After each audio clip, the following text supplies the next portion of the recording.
Welcome, Aquarius, to your monthly May 2017 love and general reading. I was smiling from ear to ear, like really like taking it in as I was shuffling the cards and pulling these out, as there are some beautiful cards here. Everyone wants to see these energies in their monthly reading or whenever they get a reading. And I do feel like there's something to be excited about this month. A lot of times when we wish for certain things, we've been waiting for a while, we're waiting for a sign to come of any kind. You're appreciative of it when it does show up. So be hopeful. Let's get into the energies that you could be experiencing now. In the position of your emotions, we have the Eight of Pentacles, along with the clarifying card of the Four of Pentacles reversed. There is clearly some hard work that you're going to be given to, something that you could be working on. If it's a goal that you're trying to reach, if you're trying to work on yourself, for instance, your self-esteem, a lot of times it's going to the gym. Maybe you're creating something that you may not be revealing to others. If you've put energy out in creating a business or maybe an event or something like that for others to come to, a lot of socializing, interactions with others. Sometimes this is a talent that you are releasing and throwing upon the world, in a way. And I feel like there's a lot of focus when it comes to you taking on a lot of obligations. Oftentimes I see this combination as a need for spiritual balance, though. As you are working a lot, sometimes this is to impress others. Sometimes you're working so much that you're burning yourself out. A lot of times this can come through as being greedy in a way of financial security, materialism, when the universe wants you to let go of that fear or that addiction to the material possessions that you have, and acquiring those things doesn't mean that you shouldn't have them. But a lot of times that can come at an expense of sharing time with others and finding balance there. So there's a need to let go, even in your relationship world.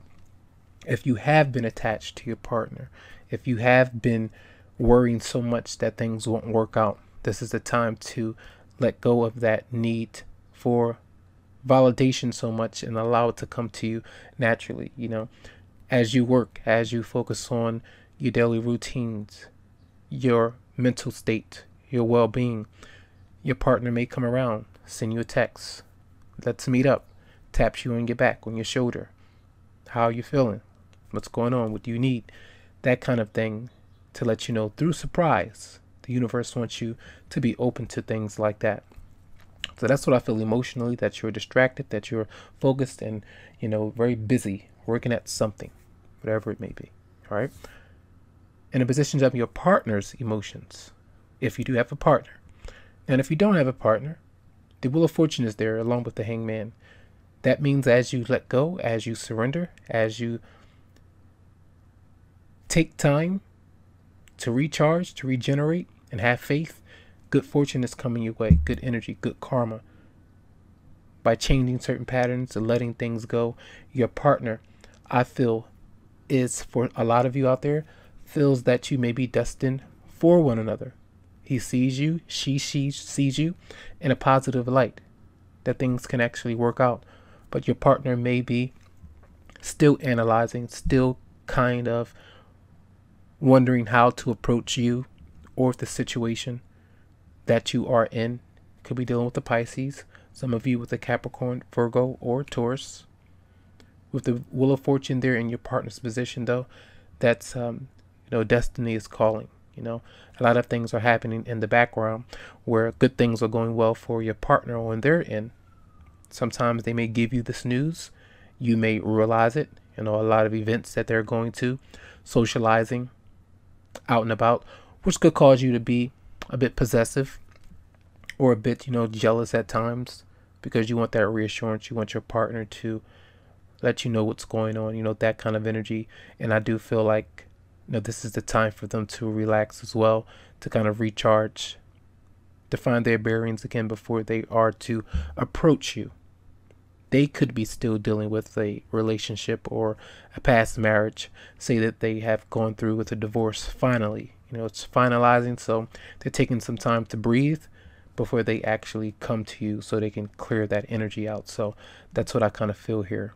There's some recharging that's going on, a little break in between you two, possibly while you work, while they may be working or focusing on creative avenues or the blessings that are coming to them. All right, so that's your partner's emotions. Now, in a position of the advice, we have the star. The star is the card of Aquarius. It is the card of social events, going to different gatherings, inspiration, clarity, healing, having faith, optimism, something that's coming into your life, divine intervention, the Wheel of Fortune and star combined. You have 3 major arcanas right here. And I feel like you will see signs of something to smile about, something that may have you motivated to continue to pursue whatever you're pursuing or whoever you are pursuing. Even though the 9 of Swords is there, clarifying the star, meaning that you need to have faith. You need to tap into those levels, those reserves. You may feel like they've been used all up. You can't do it anymore. A lot of times if someone is trying to give you some advice, some positive advice, you may kind of just, flag that, get that out of here. I don't want to hear that. I don't see anything changing in my life. However, I feel that you will see signs of a spark for a lot of you out there. Continue to have the faith. That's what the star is all about. Hope, faith, magic, and taking action when you feel inspired. And trying to get some rest, even though you may have a lot of fears, a lot of worries, sometimes about drama, sometimes about too much activities, coming your way, not being able to sleep or rest.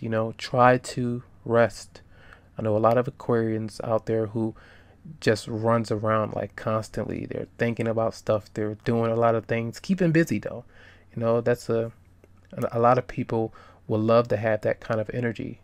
It can be very independent, but when you are codependent in a relationship or something of that nature, it can cause you to feel very awkward and can have you shut down and feeling out of your element when your element is really showing up here as the star. So embrace that energy and, embrace how that may speak to you. Look out for the signs, all right? From the universe, from your guides, from people that may pop up over and over again. Listen to your intuition and pay attention to those signs. In the outcome, we have the 2 of Cups right next to the star, right next to the Wheel of Fortune.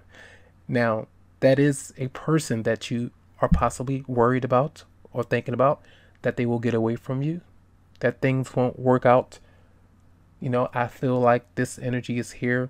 That combination of you, for some of you, if you are not in a romantic relationship, this is signing contracts, getting a bonus of some kind, a raise, being acknowledged for your efforts, for your lifetime achievements, awards and things like that. With the Ace of Pentacles there, new money coming in, new opportunities.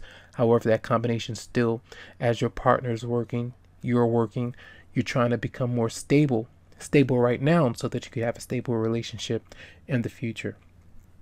You may be aware of your partner's energy when it comes to what he or she may be neglecting financially. So, that security is coming in. I feel like that combination is right underneath this union. It's a blessing from the universe.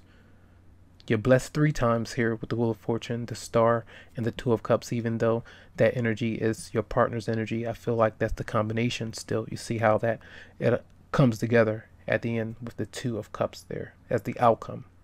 So look out for that meeting, that connection, your intuition, synchronicities at this time, as destiny and serendipity is calling. And I wanted to mention that Mars being in Gemini is going to activate your 5th house of playfulness, creativity, the love of children, going out to social events, what entertains you, watching movies, drawing, going out with your romantic partner. This is love as well. Enjoying those avenues and trying to reassess what's working for you and what's not. Because of these energies here, the cards that you see, I do see that energy coming out for you in a positive way. So be inspired by that. All right. A lot of activity when it comes to events. And you have the sun being in Taurus, activating your 4th house. And that's coming from your 3rd house when the sun was in Aries, which is the 3rd house is about the immediate environment, communication with your siblings, your close neighbors within your neighborhood or whatever it is like that. And then that 4th house is intensifying that energy where a lot more activity around the home environment, others showing up, being around you, family, friends, that energy is definitely showing up here. So be inspired by that. Anytime the 5th house shows up, that's good energy for a lot of you to just enjoy yourself, to go out and find different things, to take a break from the stress and strain of work and things that you're doing that's not excitable. Sometimes we just have to, put in the hard work for things. Sometimes we may not like it. But usually you have to find that balance between loving what you do. Sometimes it's like, you have fun doing it. Sometimes it can be frustrating because you want to do something else. But here I do feel like you can combine your talents, your creativity with the things that you do. If you're thinking about even, working for yourself, even if you are finding a new gig or employment somewhere else, you can just add on to what you're doing, but make sure that it's something that you like as part-time and not taking so much of your time up. Make sure that you have enough energy for your partner as well. This could be the one. You've already met the romantic partner that you seek. All right, so that's for a lot of you. If you have doubts about your partner, it doesn't necessarily mean that this is, going to be for everybody, but your intuition, I feel, is going to be able to tell you what's going on here. Okay, so that's where that 9 of Swords is coming from, where that worry and strain is coming from. All right, and you do have the numerical number here of 9. 9 is the number that all of these adds up to, and it's about nearing completion, getting closer to the end of a cycle, attaining something. You're attaining things, prosperity. Okay, so I do hope that these messages resonated with your energies this month. Be inspired.